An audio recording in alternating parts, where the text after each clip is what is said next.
Today is our session on hypoglycemia and hypotension.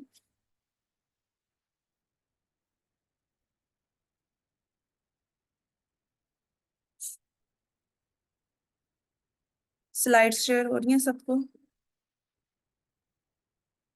Okay. सबसे पहले हम लोग जो है वो डिस्कस करेंगे हाइपोग्लाइसीमिया के ऊपर, देन हम लोग जो है वो डिस्कस करेंगे हाइपोटेंशन के ऊपर। अगर सबसे पहले हम लोग बात करें कि हाइपोग्लाइसीमिया क्या होता है, कि आपका जो हम हमेशा हाइपरटेंशन की बात करते हैं, हम हमेशा हाइपरग्लाइसीमिया की बात करते हैं।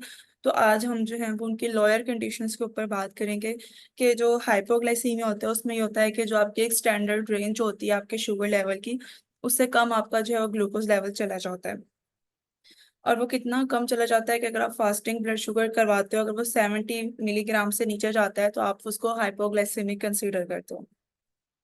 एंड 3.9 मिलीमोल पर लीटर से अगर कम हो जाए तो हम उसको भी हाइपोग्लाइसेमिक कंसीडर करते हैं। अगर हम सिम्टम्स की बात करें, हम हमेशा डायबिटिक कंडीशन के सिम्टम्स की बात करते हैं, लेकिन अगर आज हम लोग जो है वो हाइपोग्लाइसेमिक कंडीशन की बात करें तो इसमें भी जो है वो स्किन पेल हो जाती है, स्वेटिंग बहुत ज़्यादा हो जाती है, इंसान कांपने लग जाता है, हेडेक और हंगर और नोजिया। अगर पहले उसको भूख लग रही होती है, फिर जब वो खाना खाता है उसके बाद उसको नोजिया हो जाता है, बहुत ज़्यादा फास्ट हार्ट बीट हो जाती है, फटीग बहुत होने लग जाता है, क्योंकि आपकी बॉडी में एनर्जी नहीं आपको मिल रही है, आपकी बॉडी में ग्लूकोज नहीं है। ठीक है, आप एनजाइटी का शिकार हो जाते हो, आप प्रॉपरली कंसंट्रेट नहीं कर पाओगे क्योंकि आपकी बॉडी में ग्लूकोज ही नहीं है जो कि आपका मेन एनर्जी सोर्स है। आपको डिजीनेस, आपको नींद बहुत आएगी, आपके जो है वो जब आपके किसी भी ऑर्गन को एनर्जी नहीं मिलेगी तो वो काम कैसे करेंगे। तो आपके लिप्स, टंग एंड चिक्स में जो है वो नपनेस और टिंगलिंग वगैरह जो है वो सुइयां चुभना, ये सब कुछ स्टार्ट हो जाता है। कॉजेज की बात करें तो हाइपोग्लाइसीमिया जो है वो किस किस कंडीशन की वजह से हो सकता है। तो जो लोग डायबिटिक मेडिकेशन लेते हैं तो वो अक्सर होता है कि वो 2-3 टैबलेट्स जो है वो एक दिन में ले लेते हैं, तो उससे भी हाइपोग्लाइसीमिया कॉज हो सकता है। एंड इसके अलावा जो मलेरिया की मेडिकेशन यूज करते हैं उनमें भी देखा गया है कि उनमें भी हाइपोग्लाइसीमिया का रिस्क होता है। इसके अलावा अगर हम लोग क्रिटिकल इलनेस की बात करें, अगर कुछ लिवर या किडनी की कंडीशंस आ जाती हैं वो भी हाइपोग्लाइसीमिया कॉज कर देती हैं। इसके अलावा अगर किडनी जो है वो प्रॉपरली मेडिकेशन को एक्सक्रीट नहीं कर पा रही तो उससे भी जो है वो ग्लूकोज लेवल जो है वो ड्रॉप हो सकता है आपकी बॉडी में। पेनक्रियाज में अगर कोई रेयर ट्यूमर हो गया है, उसकी वजह से जो है वो इंसुलिन बहुत ज्यादा बन रही है, तो वो आपका ग्लूकोज लेवल बहुत ज्यादा डाउन कर देगी, क्योंकि इंसुलिन एक ग्लूकोज के साथ बाइंड करके उसको सेल तक लेके जाना होता है और वहां पे जाके उसको एनर्जी में कन्वर्ट करना होता है। तो अगर पेनक्रियाज का कोई ऐसा ट्यूमर है, ठीक है, जिसकी वजह से इंसुलिन की प्रोडक्शन बहुत ज्यादा हो रही है, तो उन ट्यूमर्स की वजह से भी जो है वो हाइपोग्लाइसीमिया कॉज हो सकता है।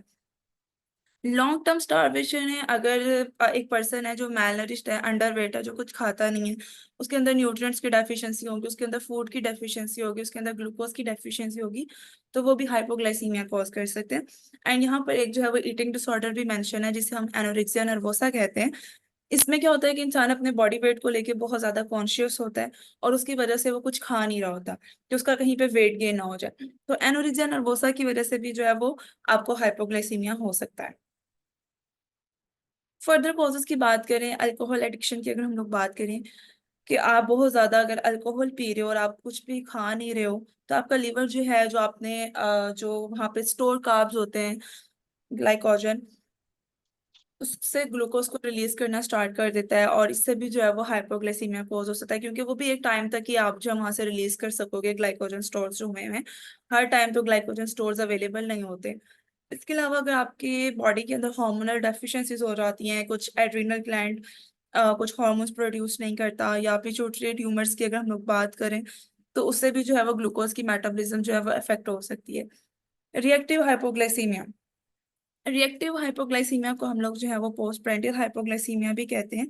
इसमें ये होता है कि जो पर्सन स्टमक की सर्जरीज वगैरह करवाते हैं, स्टमक बाईपास सर्जरी होती है, जो ओबेसिटी के ट्रीटमेंट के लिए भी हम लोग यूज कर रहे होते हैं, या अदर सर्जरीज होती हैं, इनमें भी हाइपोग्लाइसीमिया का रिस्क जो है वो बहुत ज्यादा देखा गया है। एंड टाइप 2 डायबिटीज, ठीक है, जो लोग टाइप 2 डायबिटिक पेशेंट होते हैं, इनके अंदर ये होता है कि इनको कभी इनका बहुत ज्यादा शुगर लेवल हाई हो रहा होता है, कभी इनका शुगर लेवल जो है वो डाउन हो जाता है। तो उनके अंदर भी जो है वो इन बिटवीन द मील्स, अगर वो कुछ नहीं खा रहे, उन्होंने 5 से 6 घंटे के लिए कुछ नहीं खाया, तो उसके दौरान जो है वो उनको हाइपोग्लाइसेमिक एपिसोड्स आ सकते हैं। हाइपोग्लाइसीमिया की कॉम्प्लिकेशंस की बात करें तो बहुत ज़्यादा कॉम्प्लिकेशंस हो सकती हैं, आपका सीवीडी भी इफेक्ट हो सकता है, क्योंकि पहले भी मैंने बात की कि ग्लूकोज जो है वो एक मेजर सोर्स ऑफ एनर्जी है। तो अगर ग्लूकोज अवेलेबल नहीं होगा बॉडी में तो कोई भी ऑर्गन जो है वो प्रॉपरली काम नहीं करेगा। बेटा अटेंडेंस यहाँ पे लगाने की जरूरत नहीं है, अटेंडेंस के लिए मैं ग्रुप में लिंक शेयर कर दूंगी।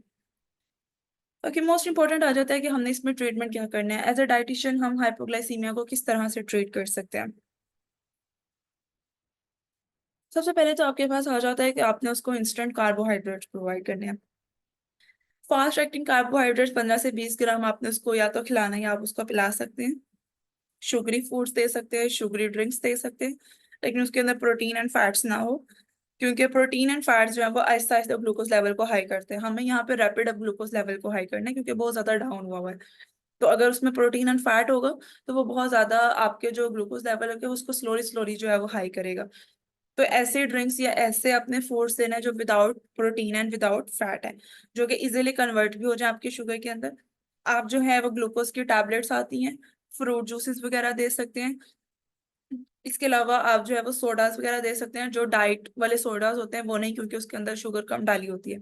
एंड हनी या शुगरी कैंडी वगैरह जो है वो इनको दे सकते हैं।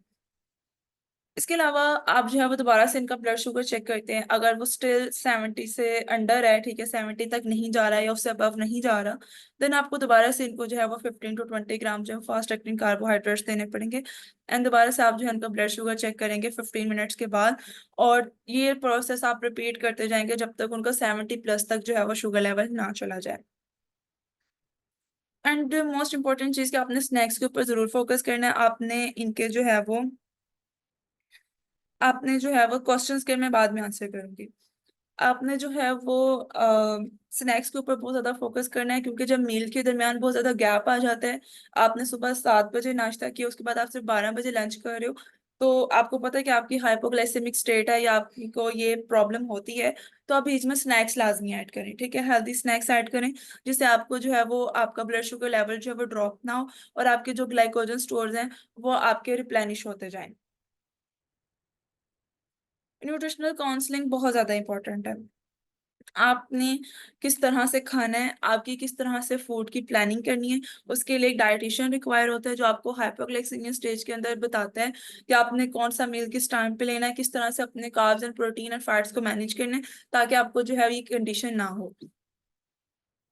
अगर हम मेडिकेशन की बात कर लें तो सम टाइम ऐसा होता है कि मेडिकेशंस की वजह से हाइपोग्लाइसीमिया हो रहा होता है। तो हमने अपने हेल्थ केयर प्रोवाइडर से टॉक करनी है, उसके साथ सेशन रखने हैं कि वो या तो आपकी मेडिकेशन को जो है वो चेंज कर दे या उसकी डोज जो है उसको एडजस्ट कर दे। इसके अलावा अगर पेनक्रियाज वगैरह के अंदर ट्यूमर्स आ जाते हैं तो उनका एक ही सोल्यूशन होता है कि आप उनको सर्जिकली रिमूव कर देते हो, ठीक है, या तो आप हाफ पेनक्रियाज को रिमूव कर देते हो to control the hypoglycemia, some time आप जो है वो मेडिकेशन भी दे देते हो। These are some dietary management कि आप हाइपोग्लाइसीमिया को जो है वो किस तरह से ट्रीट कर सकते हो। सबसे ज्यादा इंपॉर्टेंट तो यही है कि आपने फ्रीक्वेंटली खाना है, ठीक है, जितना ज्यादा आप बार बार खाओगे, हर घंटे के बाद खाओगे, तो आपका ग्लूकोज लेवल जो है वो बहुत ज्यादा ड्रॉप नहीं होंगे। प्रोटीन एंड फैट्स को भी इंक्लूड करें, ठीक है, अगर तो आपका हाइपोग्लाइसेमिक स्टेज है, ठीक है, आप जो है वो बेहोश हो गए हो या आपका बहुत ज्यादा शुगर लेवल ड्रॉप हो गया, उस टाइम पे आप सिर्फ उनको कार्बोहाइड्रेट रिच मील दें। लेकिन अगर आपको पता चल गया कि आपको ये कंडीशन हो सकती है फ्यूचर के अंदर, तो आप प्रोटीन फैट्स को भी अपनी डाइट में इंक्लूड करें और कार्बोहाइड्रेट्स को भी इंक्लूड करें। इनफ फाइबर कंज्यूम करें, कॉम्प्लेक्स कार्बोहाइड्रेट्स खाएं, हाई जीआई फूड्स अवॉइड करें। अच्छा, होता ये है कि जब आप जिनको हाइपोग्लाइसीमिया का रिस्क होता है ना, मोस्ट ऑफ द टाइम उनको हाइपरग्लाइसीमिया का रिस्क भी होता है, ठीक है। तो जो आपके लो जीआई फूड्स होते हैं वो 55 से अंडर होते हैं, और मीडियम जीआई जो है वो आपके 55 से 69 तक होते हैं, और 70 प्लस आपके हाई जीआई फूड्स होते हैं। तो हाई जीआई फूड्स को आप ये नहीं कहें कि आप बिल्कुल रिस्ट्रिक्ट कर दें, आप खाओ ना, ठीक है, मैंगो वाटरमेलन वगैरह उसमें आ जाते हैं, आप खाओ, ठीक है, लेकिन उनकी कंजप्शन आप ज्यादा ना करो, ठीक है, ये ना हो कि आप एक दिन के अंदर जो है वो 4 4 मैंगोज खाना स्टार्ट कर दो, ठीक है। तो ज्यादा फोकस आप करो कि आप लो और मीडियम जीआई फूड्स के ऊपर फोकस करो। अल्कोहल एंड कैफीन को लिमिट किया जाए, क्योंकि समटाइम जो है वो कैफीन भी आपको हाइपोग्लाइसीमिक स्टेज की तरफ लेके जाता है। ओके, नेक्स्ट हमारे पास आ जाता है लिमिट द फ्रूट कंजप्शन। अच्छा, हमारे यहाँ ये बहुत ज्यादा कॉन्सेप्ट है कि बस फ्रूट्स फ्रूट्स फ्रूट्स ही हमने खाने, ठीक है। हम वेजिटेबल्स के ऊपर फोकस नहीं करते हैं। समटाइम कुछ पर्सन इतने ज्यादा होते हैं, वो फ्रूट चाट वगैरह बना के खा रहे होते हैं, ठीक है, उसमें आपको मल्टी वाइटामिन मिलते हैं, mixture of the vitamin and minerals मिलते हैं, तो समटाइम वो आपको आपका बीपी भी लो कर देते हैं, और आपका जो है वो आपके हाइपोग्लाइसीमिया भी कॉज।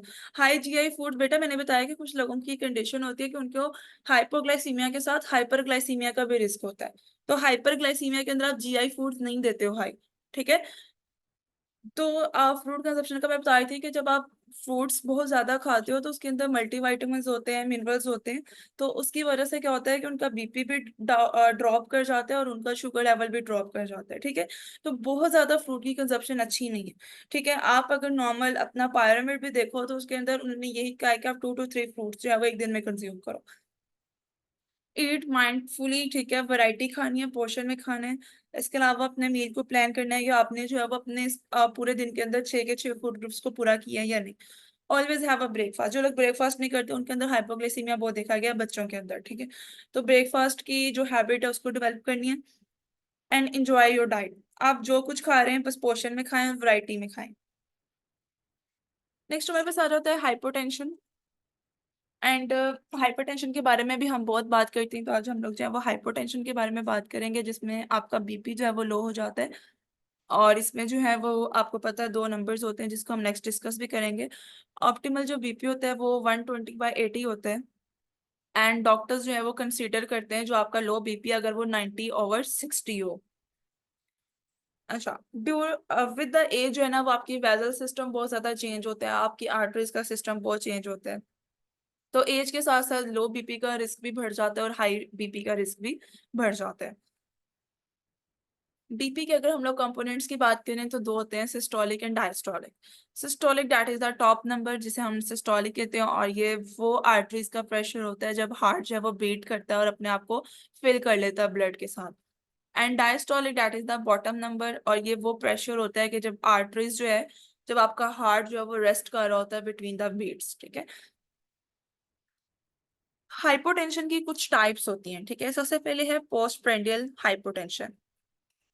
समटाइम्स ऐसे होता है कि आपका जो बीपी है ना वो ड्रॉप हो जाता है जब आप खाना खाते हो, ठीक है, खाना खाने के फौरन बाद या 1 से 2 घंटों के बाद।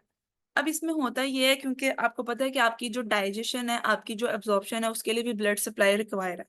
तो आपकी जो स्टमक और आपके जो इंटेस्टाइन की वेजल्स होती हैं वो सारा ब्लड जो है वो अपनी तरफ ले लेती हैं, ठीक है।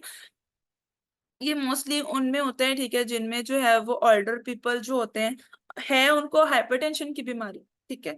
लेकिन समटाइम ऐसे होता है कि उनके खाने के फौरन बाद जो है वो बीपी ड्रॉप होने लग जाता है, क्योंकि स्टमक एंड इंटेस्टाइन जो है वो सारा ब्लड जो है वो अपनी तरफ ले लेते हैं। एंड समटाइम पार्किंसन डिजीज के अंदर भी ये चीज देखी गई है, और जब आप बहुत ज्यादा कार्बोहाइड्रेट्स रिच मील ले लेते हो तो उससे भी ये देखा गया है कि उसके बाद भी आपका बीपी जो है वो लो होता है, ठीक है। जैसे मैंने पहले फ्रूट्स की भी बात की कि अगर आप बहुत ज्यादा फ्रूट्स की कंजप्शन करते हो उससे भी आपका बीपी जो है वो लो होता है। नेक्स्ट हम देखते हैं पोस्टूरल हाइपोटेंशन, ठीक है। इसमें ये होता है कि जब आप जैसे आप लेटे हुए हो काफी टाइम से, आप फौरन से उठोगे तो आपका पोजीशन चेंज करने से जो है वो आपका बीपी ड्रॉप होता है, या आप बैठे हुए हो तो आप खड़े होते हो, और इसे हम जो है वो ऑर्थोस्टैटिक हाइपोटेंशन भी कहते हैं। इसमें ये होता है कि आप जब सडन पोजीशन चेंज करते हो तो जो आपका कार्डियोवास्कुलर सिस्टम होता है और जो आपका नर्वस सिस्टम होता है वो आपस में कोऑर्डिनेट नहीं कर पाते, ठीक है। और ये मोस्टली होता है जो 65+ एज वाले पर्सन होते हैं उनके अंदर ये ज्यादा देखा गया। एंड लास्ट पे हमारे पास आ जाता है न्यूरली मेडिएटेड, ठीक है। इसमें ये होता है कि जब आप बहुत लॉन्ग टाइम के लिए खड़े रहते हो तो आपकी जो ब्रेन और आपके हार्ट के दरमियान कम्युनिकेशन प्रॉब्लम्स आ जाती हैं, ठीक है। और ये यंगर पीपल के अंदर मोस्टली देखा गया, आप लोगों ने भी नोटिस किया होगा कि जब आप एक बहुत टाइम के लिए खड़े रहते हो, आप कोई मूवमेंट नहीं करते हो, तो आपका बीपी ड्रॉप होना स्टार्ट हो जाता है। इसके अलावा अगर हम हाइपोटेंशन की कॉजेज की बात करें तो प्रेगनेंसी, क्योंकि प्रेगनेंसी में ब्लड सप्लाई की डिमांड बहुत ज़्यादा बढ़ जाती है, फीटस की भी मदर की भी, तो उसमें भी आपके बीपी के अंदर जो है वो ड्रॉप आ सकता है। हार्मोनल प्रॉब्लम, मोस्टली हाइपोथायराइडिज्म, जिसमें थायराइड ग्लैंड जो है वो प्रॉपरली थायराइड हार्मोन्स नहीं सही से रिलीज कर रहा होता, तो उसके अंदर भी हमने देखा है कि बीपी जो है वो आपका ड्रॉप कर जाता है। इसी तरह से अगर तो हाइपोग्लाइसीमिया हो रहा है तो उसके साथ साथ बीपी भी सम टाइम ड्रॉप कर जाता है। ओवर द काउंटर मेडिकेशन जो यूज करते हैं, जो सेल्फ मेडिकेशन करते हैं, उससे भी उनका बीपी ड्रॉप हो सकता है। और सम टाइम ऐसा होता है कि जो हाई ब्लड प्रेशर वाले मेडिकेशन यूज करते हैं तो वो मेडिकेशन से बीपी उनका ज्यादा ही ड्रॉप हो सकता है।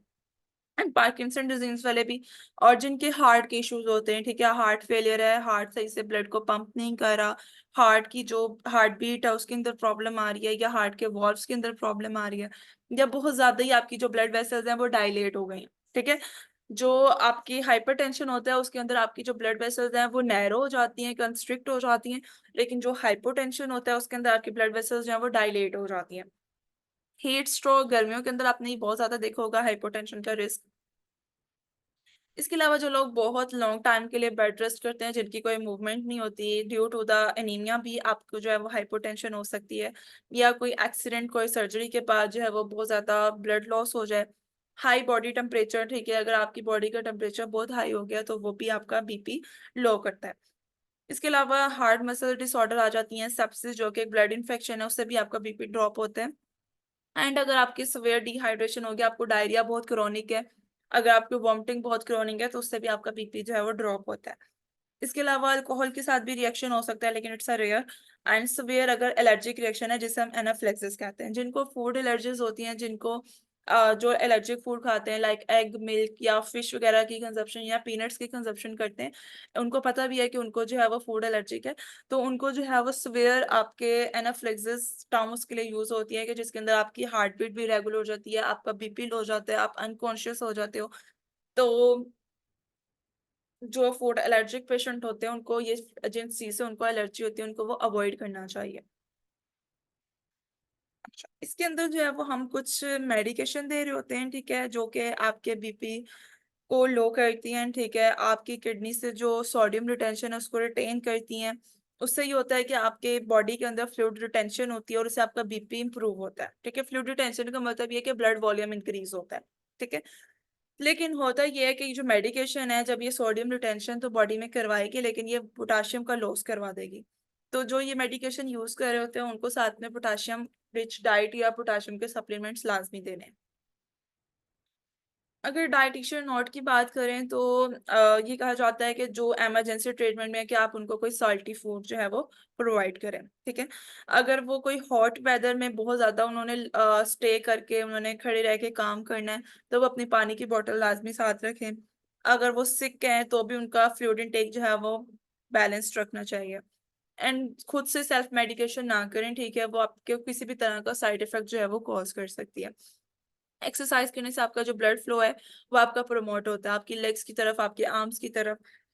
इसके अलावा जब आप फौरन से बैठ के उठते हैं, या जब आप लेटे होते हैं और आप फौरन से खड़े होते हैं, तो आप जो है वो थोड़ा स्लो स्लो उठा करें और अपने जो फीट एंड एंकल्स हैं उनको पंप किया करें, ताकि वहां से आपकी जो सर्कुलेशन है वो इम्प्रूव हो।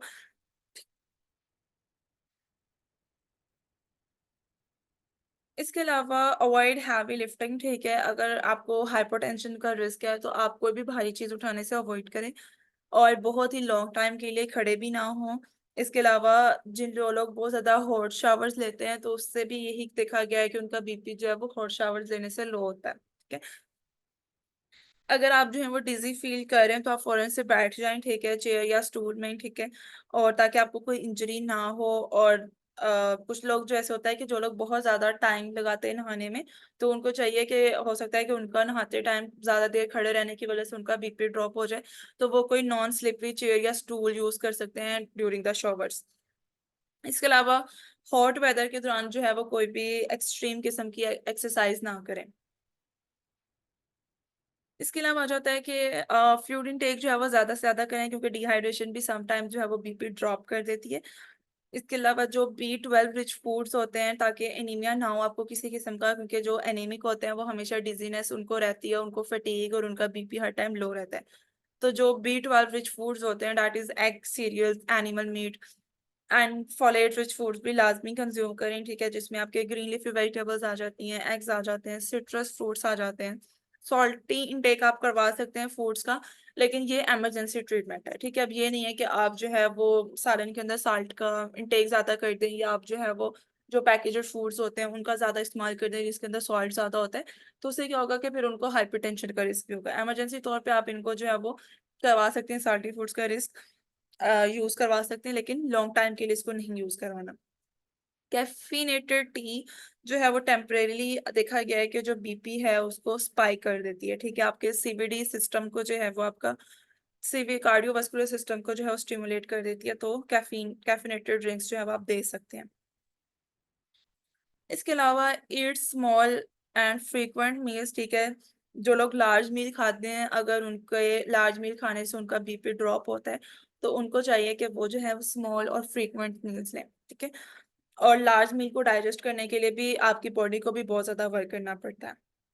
जिनको पोस्ट प्रेंडियल हाइपोटेंशन होती है वो भी स्मॉलर एंड फ्रीक्वेंट मील है, ताकि उनका जो स्मॉल मील है वो एफिशिएंटली उनका डाइजेस्ट भी हो जाए, उनका बीपी भी मेंटेन रहे। इसके अलावा जिनको पोस्टूरल हाइपोटेंशन है उनको चाहिए कि वो जब बैठ के उठते हैं तो वो थोड़ा स्लो स्लो उठें, अपनी पोजीशन को स्लो स्लो चेंज करें ताकि उनको फेंट ना हो वो लोग। इसके अलावा these are the blood pressure low blood pressure diet, जिसमें आप salt, beetroot, healthy fats, high protein, iron rich, folate and beet वाले रिच फूड दे सकते हैं, फ्लूइड दे सकते हैं, कैफीन एंड होल ग्रेन्स वगैरह जो है वो आप इसमें यूज करवा सकते हैं। सबसे इंपॉर्टेंट है कि आपका जो डाइट साइज है वो मेंटेन रहे, पोर्शन में खाएं, लार्ज मील्स ना खाएं, ठीक है। कैफिनेटेड ड्रिंक्स का यूज कर सकते हैं बट ये नहीं कि आप एक दिन में 4 4 5 5 कप यूज कर लें। ईट लो कार्ब्स, क्योंकि हाई कार्ब्स खाने से जो है वो बीपी जो है वो लो हो जाता है। सोडियम सॉल्ट वगैरह का यूज कर सकते हैं, वाटर इनटेक ज्यादा करवा सकते हैं, न्यूट्रिएंट रिच फूड्स से एंड प्रोबायोटिक्स दे सकते हैं ताकि आपके गट के अंदर जो बैक्टीरिया है वो हेल्दी रहे, and digestive enzyme rich food जैसे हनी वगैरह होता है, और अल्कोहल का इंटेक जो है वो कम करें।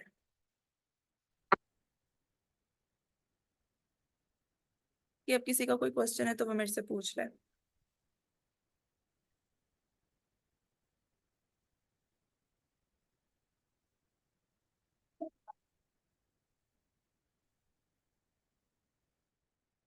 हाइपरटेंशन के लिए बता दूं, हाइपरटेंशन के लिए हम लोग जो है वो पोटाशियम ज्यादा दे रहे होते हैं, डैश डाइट जो है वो हम फॉलो करवा रहे होते हैं। सोडा से स्टमक अपसेट नहीं होगा बेटा, मैंने इसकी आपको इमरजेंसी ट्रीटमेंट बताया, ठीक है। ये नहीं है कि आपने डेली ये कंज्यूम करना है, ठीक है। ये आपको सिर्फ बताया कि अगर फॉर एग्जांपल एक पर्सन है उसको हाइपोग्लाइसीमिया हो गया है, अब आपको समझ नहीं आ रही कि आपने क्या करना है, उस टाइम पे आप उसको थोड़ा सा सोडा दे सकते हैं, लेकिन ये नहीं कि आप डेली उसकी कंजप्शन स्टार्ट कर दें। अटेंडेंस लिंक मैं भेज दूंगी ग्रुप में, रिकॉर्डिंग भी अपलोड हो जाएगी।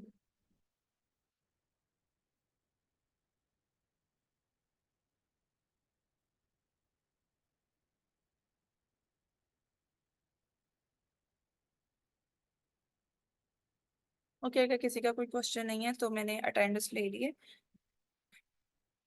रिकॉर्डिंग आप लोग सुन लीजिएगा अगर आप लोगों का कोई पॉइंट मिस हुआ है। अल्लाह हाफिज।